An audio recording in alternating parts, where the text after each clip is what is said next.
Hi guys, welcome into today's video. We continue the overview of errors that you really have to avoid if you want to become a good investor. One of them is superficiality and being really superficial and making assumptions you have no clue about. And I will show you an example of Jeremy of Financial Education. He's talking about Tesla and the workforce and he's commenting another YouTuber. Independently if you are bullish or bearish on Tesla, please have a look at the assumptions that he does. That's really something you have to avoid to become a great investor. In regards to kind of like my understanding about Tesla was when Sandy Munro. He's talking about the workforce of Tesla, the workers. And Sandy Munro, who's knows more about cars than I'll ever know, and certainly in my entire life, or anybody else for that matter, right? He was tearing down the Model 3 and he was going through different parts and components of the Model 3 and showing that the way Tesla was doing all these things was so far ahead of what any auto manufacturer was doing. And all these cost savings, and basically going through how Model 3 would actually be a very profitable vehicle over time for the company, right? And like I said, he's as much of an auto expert as anybody in the world, right? And he was just showing different things, different designs. Okay, so Tesla was extremely innovative. Why has no one thought of this? Why is no one doing it this way, right? Even with Tesla, in the Model 3, obviously putting so you have so much just on the big huge screen in the Model 3, right? And it takes away so many different buttons and like actual like buttons used to click and all these other auto manufacturers, right? And Tesla's just able to put it all in one screen and just have tons of simplicity in costs by doing that. And I fully agree that Tesla is an extremely innovative company.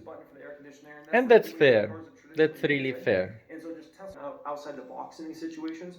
And just to be quite frank, and I don't want this to be disrespectful. I really don't want this to be disrespectful to the teams at Ford or GM or Toyota or any of these other companies for that matter. But Tesla has, if you're going to stack Tesla's workforce against somebody, you're not going to stack them against Toyota and Honda and Ford and GM and Volkswagen. You're going to stack them against Google and Apple, okay? That's the type of workforce. You're going to stack them against SpaceX. You're going to stack them against the most impressive, world-changing companies out there. That's who, like that workforce is going against. It's the creme de la creme. And, many of the most talented folks either work at Tesla or work at SpaceX. That's just facts, man. And so I think that's very important to keep in mind.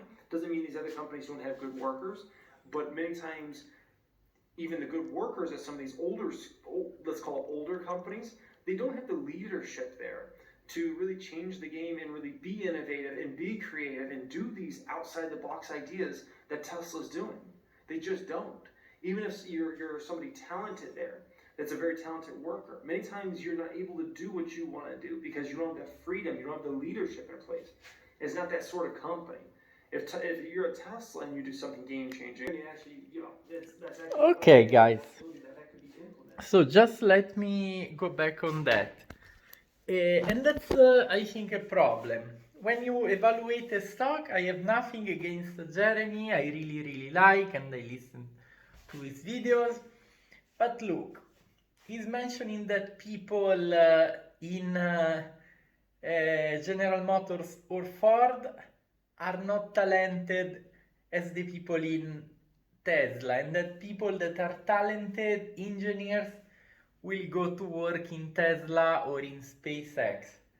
But the question is, how do you know that?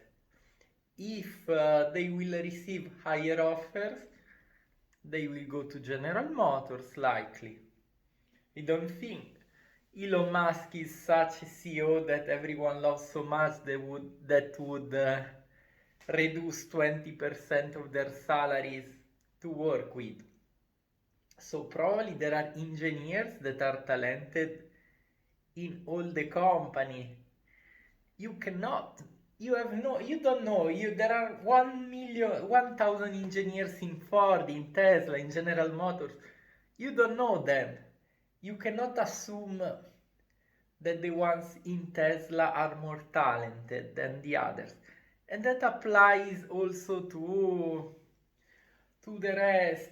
It's difficult to make a bias that is an assumption based on what I think without having any clue of what I'm saying, because that might create really catastrophic losses. With that said, guys, Tesla might be a good buy. I'm buying at this stage. Just please be very careful. Don't make such assumptions of things you are not sure about. Have a great evening. Have a great New Year's Eve.